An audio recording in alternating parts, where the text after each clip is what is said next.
Hey guys, it's Becky with the good hair. Welcome back to my channel. I wanted to dive in today with a dating app story.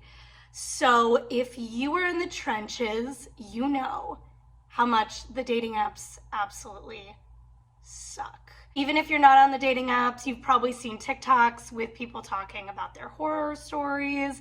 So luckily mine isn't a complete nightmare or anything. Before we get into it, I just want to give a little bit of a backstory.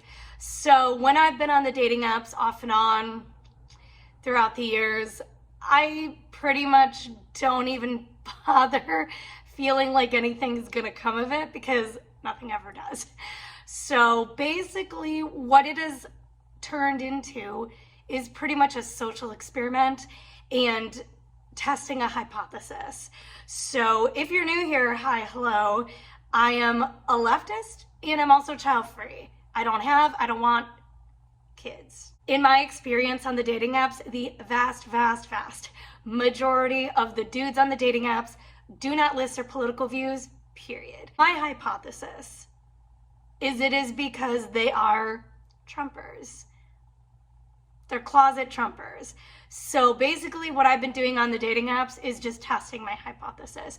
And I kind of do that as well with the kids thing because the vast majority of the time they will not list if they have or even if they want kids. A guy told me on the dating apps, he said he was casting a wide net because I asked him why he didn't list whether he wanted or didn't want kids. Living in the Midwest, being child-free, being a leftist eliminates like 99.9% of men on the dating apps, I have found. I decided pretty much that my experience on the dating apps was going to be just a social experiment, if you will. Testing my hypothesis that men who don't list their political views and whether or not they have kids are doing so because they are right-wingers and or they have or want kids and they don't want to make any of that information known. Let's just get into the conversation that I had with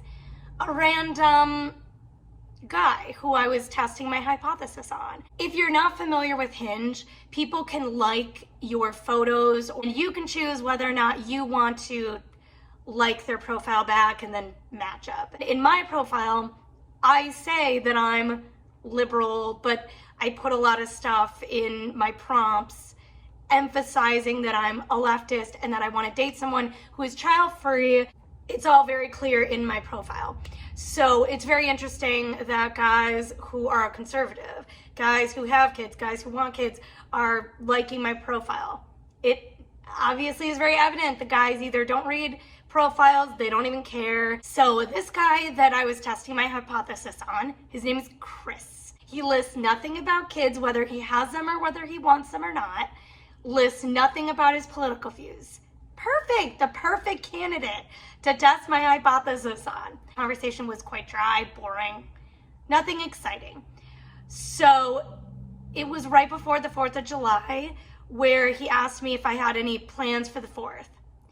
Of course, I was like, ding, ding, ding. We got a closeted conservative because, I mean, if you're living in 2025 right now, why the heck would you be celebrating the 4th of July?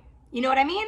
What are you celebrating? I had told him no. And he asked me if I wanted to get together over that weekend.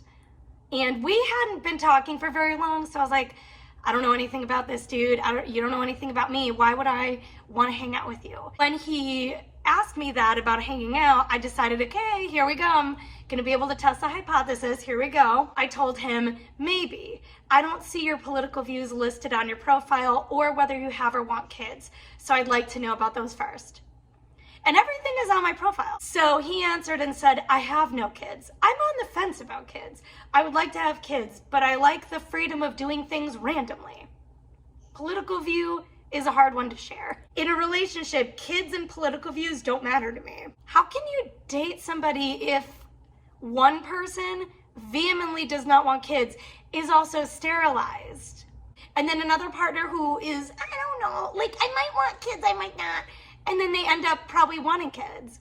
So immediately when I read his messages, I knew, okay, ding, ding, ding, we've got a guy who is a right-winger. Let me prove it. Why are your political views hard to share? Who did you vote for? I always think it's so hilarious that the Trumpers are always just so shy. They're just so scared.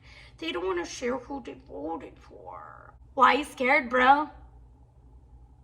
You're not proud? Our boy Chris messaged back and he said, Trump. Answer. But I don't agree with everything he does. I don't like any politician. They all suck. And the one thing I always get judged on is gun ownership. I don't like any politician. You don't like anybody, but you voted for Trump. When Chris said he doesn't agree with everything Trump does, I would love to know what he agrees with Trump on. Is it the fashy stuff? I also like that he said he gets judged on gun ownership. I mean, it's good that he gets judged. Not long after this conversation, I deleted my profile entirely because a guy tried to match with me and I wanted to prove my hypothesis because he was also a perfect candidate who didn't have anything listed about politics or whether or not he had or wanted kids. And immediately when he matched me, he was triggered because I listed a bunch of stuff about politics in my prompts. And he wrote that I was the definition of closed-minded because I wouldn't date anybody who didn't have the same exact views that I had. Not wanting to date a fascist is totally within my rights. I just find it so funny that he just couldn't, as a 40-year-old man, find a woman who is a right-winger. That is it for this video. If you guys enjoyed it, I can share more stories like this. You can let me know in the comments. If you stuck with me to the end, thank you so much for watching. I really appreciate you all. I will see you guys next time, and I hope you're having a fabulous day wherever you are. Bye, guys.